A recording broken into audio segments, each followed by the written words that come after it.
Beyond the headlines. This is World Insight. Hello and welcome to World Insight with me, Tian Wei. The ASEAN Foreign Ministers Meeting series has recently concluded in Manila. Chinese Foreign Minister Wang Yi cited the tangible achievements of the China-ASEAN Comprehensive Strategic Partnership over the past 5 years. He did stress the need for a greater unity in fixing emerging challenges and uncertainties. Wang also met U.S. Secretary of State Marco Rubio on the sidelines of the ministerial gathering. Amid shifting regional dynamics, this round of diplomatic interactions has drawn wide attention. So what are the outcomes of this key diplomatic interaction? What could be its impact on regional peace and stability as well as cooperation? Let's ask our panelists. Joining us on the panel in Beijing, Song Qingren, professor from the School of Asian Studies from Beijing Foreign Studies University. In Kuala Lumpur, Malaysia, Peter T.C. Chan, former deputy director of the Institute of China Studies with University of Malaya. In Washington, D.C., in the U.S., Saurabh Gupta, senior Asia-Pacific International Relations Policy Specialist with the Institute of China-American Studies. And last but not least, in our Beijing studio, Zhang Gong, professor from the University of International Business and Economics. Thank you so much, gentlemen, for joining us. Now, as we all know, this year is quite significant for China and ASEAN. It marks the 5th anniversary of China-ASEAN Comprehensive Strategic Partnership. The two sides have now been each other's largest trading partner for 6 consecutive years. In the first half of 2026 alone, bilateral trade surged more than 18% year-on-year to over 4 trillion yuan, roughly $640 billion, driven by ever closer supply chain integration. Growth accelerated in the second quarter, with trade jumping over 20% to surpass 2 trillion yuan, marking the 10th straight quarter of expansion. Look at those numbers. What do they mean for the sustainable cooperation between China and ASEAN economies? Mr. Chan, your thoughts? Well, those numbers are a powerful indicator of the breadth, the depth, and the resilience of China-ASEAN relationship. It is a powerful counterweight to the prevailing unilateralism or sanctions or tariffs that we are seeing happening in other parts of the world. In this part of the world between China and ASEAN, we are embodying free trade, multilateralism. We are promoting a model of cooperation in a fragmented world. Yeah. Mr. Song, of course, supply chain over the past few years, as we are seeing more, it is divided all over the world. We are seeing China and ASEAN economies, though, ever more integrated. What does that tell us about the nature of cooperation for the years to come? I think these numbers reveal region integration at a fast pace. The surge shows supply chains are deepening and also will continue to deepening in the future, not just trading finished goods. This makes the China-ASEAN economic bloc a self-reinforcing engine for growth. For the global trade structure, it represents a powerful counterweight to protectionism, demonstrating that open regionalism and deep integration can deliver robust, resilient growth even in a fragmented world economy. Right. John, as we know, China-ASEAN Free Trade Area Agreement started 2010. Right. Now it's already a 3.0 version. Right.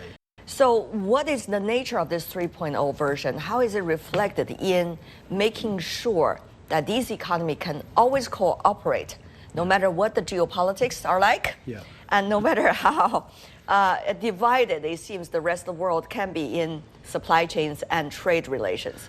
Well, let me first start by pointing out that the great outcomes on the trade side, exceeding $600 billion for the first half of this year, is the result of continuous cutting off tariff rates on both sides. Right now, I think it's practically no tariffs, very, very near zero tariff at this point. I think on China's side, we impose probably I think I remember it's like 0.1%, and the ASEAN side is 0.6%. That's practically nothing, basically. So trade has been steadily increasing. And this is also the result of a regional economic integration, which is a objective of the whole region of countries. We have the common vision and common objective towards that direction. Back to your question about the 3.0, the third version, which was signed actually not so long ago in October last year. Right.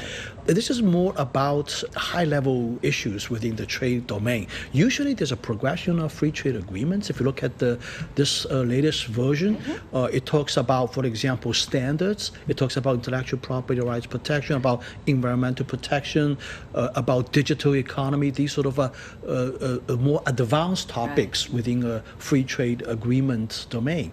And I think we are steadily moving towards that direction, that it's more than just about trade, but more about economic integration. But let me also admit that there's also a bit of a sort of a diversional trade to Southeast Asian countries, ASEAN markets, because of the tariffs imposed by the United States. Right. So there's something going on in that aspect as well. And lastly, I would point out, trade always follows with on the heels of investment. There's a massive amount of foreign direct investment coming from China into these countries, and naturally trade would follow with that. So I think the momentum is still there, and I would be quite optimistic about the years to come. Mr. Song, though, there has been bits and pieces of stories over the past half year about some of the economies in the ASEAN region have a second thought of cooperating with China. Obviously, some of the earlier stories have eventually turned into, successful stories at the end of the day after the other party made the right decision. So what do you make of these kinds of ups and downs, a little bit different opinions? How do you think sustainable the China-ASEAN economy's cooperation can be? Well, I think it's natural that different countries have different opinions, different interests with its cooperation with China. It's very natural. But I think, generally speaking, more and more ASEAN countries realize that more and more cooperation with China will benefit its countries' development much, and also it will benefit ASEAN's total development much. This is more and more common sense inside ASEAN countries.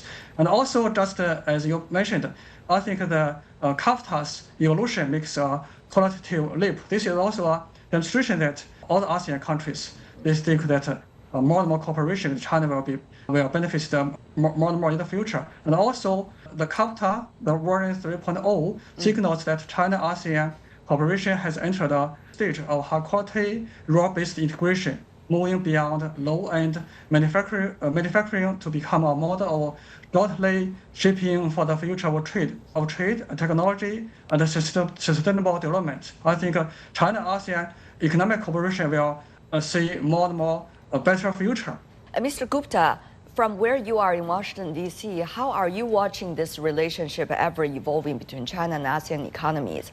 Obviously, this is one of the shining spots in the world when it comes to trade and interactions. With regard to China and ASEAN, but I would also broaden it out to much of the rest of the global south and many of the actors, even in the global north. They are actually deepening their economic cooperation through trade liberalizing arrangements and economic partnership arrangements. Of course, that is exactly the opposite direction where the United States is going, where it's becoming more protectionist, but behind that protectionism and using its consumer market, it's using as a tool to force other countries to provide market access to American exporters, while also denying them the benefits that they used to get in terms of tariffs to access the US market. So Washington is determined to go its way, and it is going to go down that way, and it's even treating its neighbors in the North American common market in a rough way. But sitting here in Washington, it is heartening to see other parts of the world picking up the slack and deepening their cooperation, particularly in the trade and investment arena. And I think that even if Washington wants to defect from the system per se in that regard, there's enough happening among many of the major countries in the industrialized world as well as in the global south with China and ASEAN being a particular growth center, which is shouldering the burden of global trade liberalization. And Mr. Chang, your thoughts on this? First of all, some of the change of minds earlier in some countries' practices, for example, in dealing with raw materials and investment coming from China. And now we are seeing both sides have realized this is cooperation is the way to go. Yeah, absolutely. We do. Sometimes we do face pressure. We are caught in the middle of trade wars, and pressure from one side will cause us to sort of hesitate on certain sort of program. But once the picture clears up a little bit, and when we make the right decision, as the other panelists have rightly said, I just want to say about the FTA 3.0. This is not just an increase in trade. This is a qualitative leap. It is from quantity to qualitative. We are seeing the economic cooperations moving into the high quality level, digital economy, sustainable economy, integrated supply chain. So this is a significant change for us.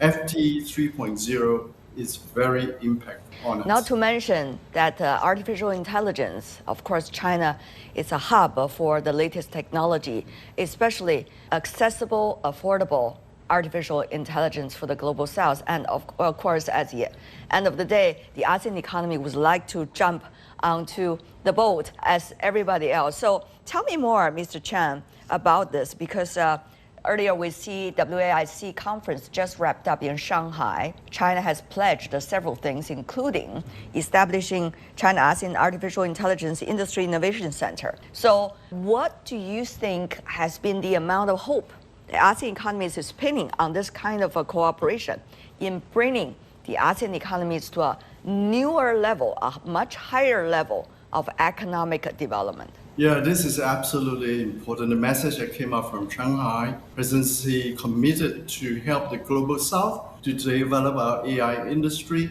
There is so much worry that the AI is going to accentuate the digital divide. The AI is going to only benefit the billionaires, only going to benefit the Western developed countries, and the rest of the global south will be left behind. But China is stepping up to make sure that this is an inclusive AI revolution. China's commitment to open source is going to make it a lot more affordable for countries in the developing world to adapt. It's much more practical. China's commitment to help us to train our human resources. China's collaboration with ASEAN will enable us, Southeast Asia, to be part of the AI governance, where we will have a say in setting the standards, the ethics of the governance for AI. So absolutely crucial. The message that came out from Shanghai registered very well with countries in the global south. John, your thoughts on that as well. After all, artificial intelligence is key to development, key to growth. Everybody understand that now. Yeah, well, I think you're absolutely right that China offers this AI capability at a very affordable prices, right? In many cases, actually, practically free for these developing countries, and I think emerging market countries, and I think it's a very attractive option for ASEAN countries. But let me also add that we're actually not asking for an exclusive dealing relationship with these countries, right? We never lobby these countries to reduce their relations with the United States or others, or others for that matter. So I think we are in for open competition. We certainly would advocate for more dealings with corporate China, but not at the cost of sort of sabotaging relations with other countries. So I think this is actually a very important point. We never form, for example, an alliance on certain products to a network of a few countries to devoted to a certain product or something. We are strong believer of free trade. Not many countries are talking about free trade these days, and countries. The countries of the West were talking about secure trade, for example, fair trade or reciprocal trade, stuff of that nature. And end of the day, all of these concepts are restrictive trade, in my view, managed trade, in my view. So inclusiveness, it seems to be the key word here. Yeah, well, right. I think especially in the space of AI, I think you were there at the WAIC presidency delivered a speech there. Out of the 4-point proposal he made, one thing is precisely about about issue just wait about inclusive development, right? Offering these things to many countries in the global south. In particular, he said China's going to offer 5,000 positions for training purposes for these countries. So I think China as an option is still very much an attractive option, particularly in the AI space. And therefore, it's interesting to see issues such as the South China Sea keep on popping up, at least in the international press coverage, as if that is the whole issue. But actually, Mr. Song, if I could be direct here and straightforward, there are so many issues, many of them very encouraging between China and the ASEAN economies. And I think there seems to be a failure of looking at those issues overall, if I could make that point, by some of the media coverage. Mr. Song. I think some media, especially some Western media, they report the South China Sea issue very often, especially recently. But I think, just as you said, the South China Sea issue is not the whole picture of China-ASEAN relations, not the whole picture of the regional issues and regional development. This is just one issue between China in this region. And also I think, just as you mentioned, on the one hand, China and ASEAN countries benefit significantly from AI cooperation with China. And also, on the other hand, I want to point out that both China and ASEAN are committing to finish the COC negotiation this year, because the COC, the code of conduct is very important, because it will, once it's signed, it will serve as a guiding document for all related parties, denying external actors opportunities to intervene and ensuring that disputes will be managed peacefully and through dialogue. Thereby, the COC will safeguard regional peace and stability. Mr. Chan, do you see much hope that can be achieved on time? We do hope, but we think that the COC is critical. The COC is critical to manage the dispute. It will ensure stability. It will ensure the ASEAN centrality is affirmed, so that no external powers will attempt to interject itself. So I think we do want to see the COC completed as soon as possible. And that could be the basis, the foundation for even more cooperation. Once we have the COC, it will be the building block for us to have even stronger economic cooperation between ASEAN and China.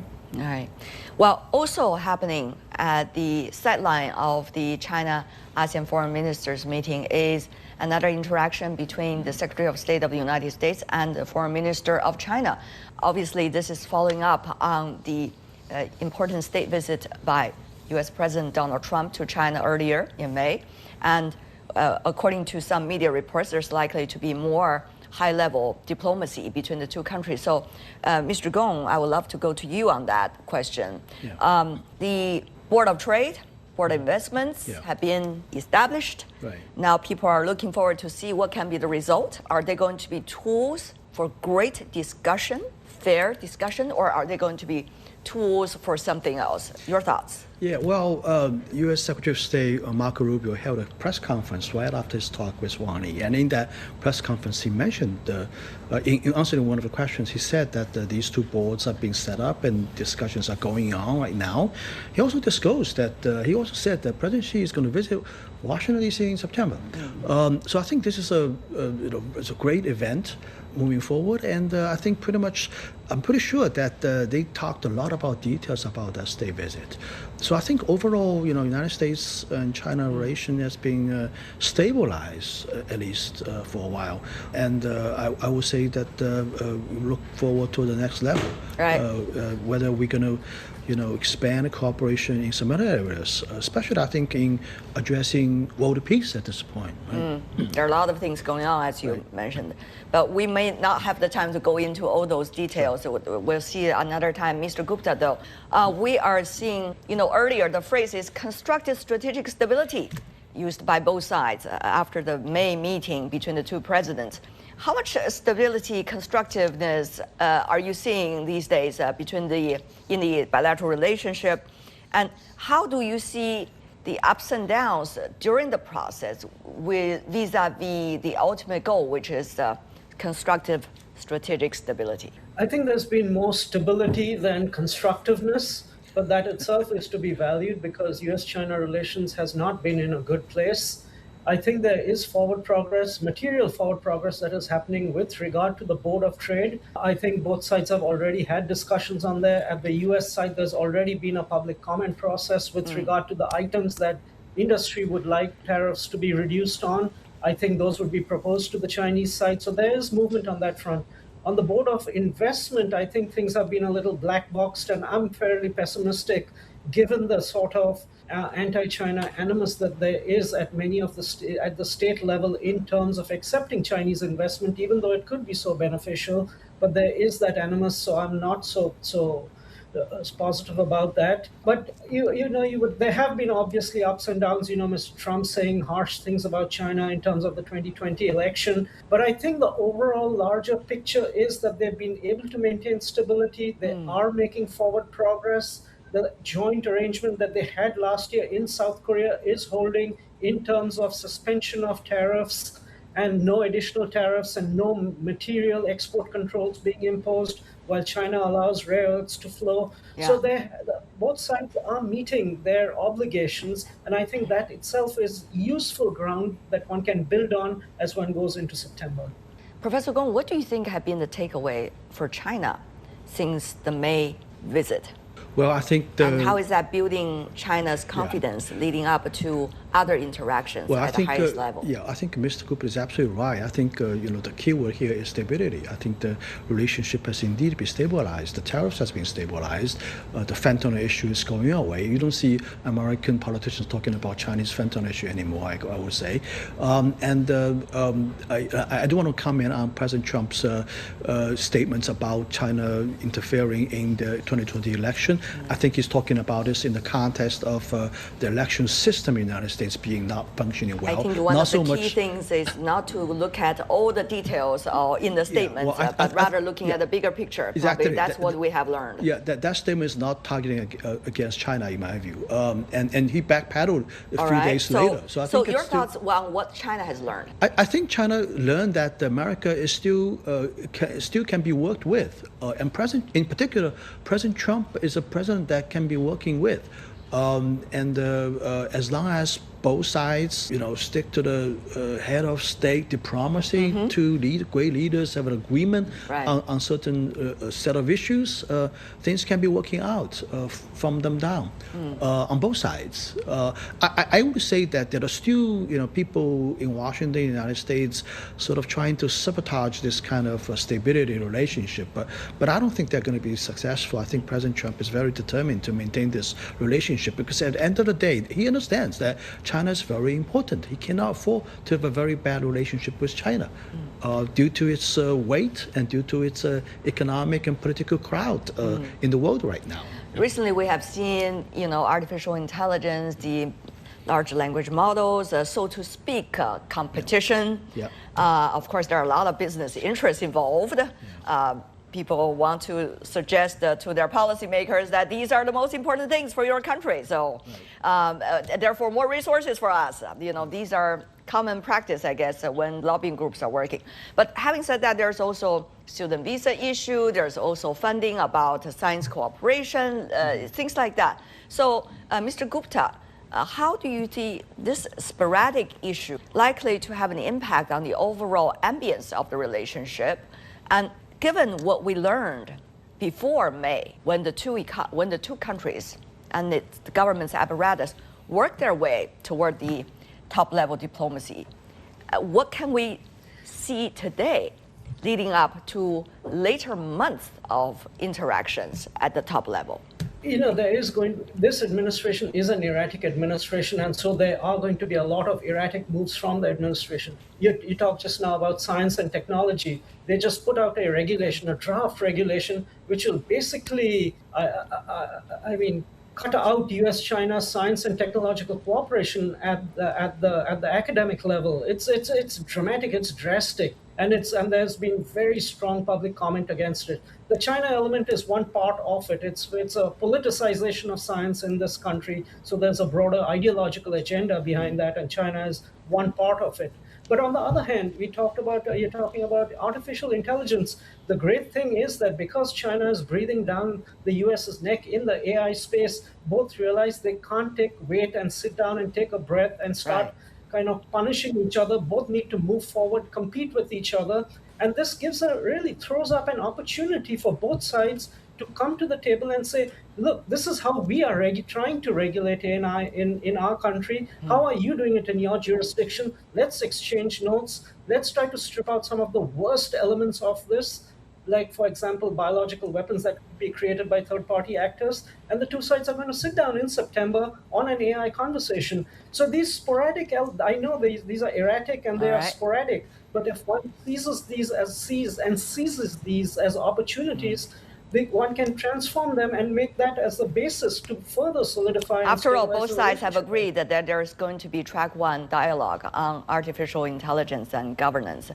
Thank you so much for all your input and insights during this round of discussion, gentlemen. Appreciate it. That is all the time we have for today. If you'd like to know more, search World Insight or check out our YouTube channel. Follow us on X and Facebook. I'm Tian Wei. On behalf of the team, thanks for being with me. Bye for now.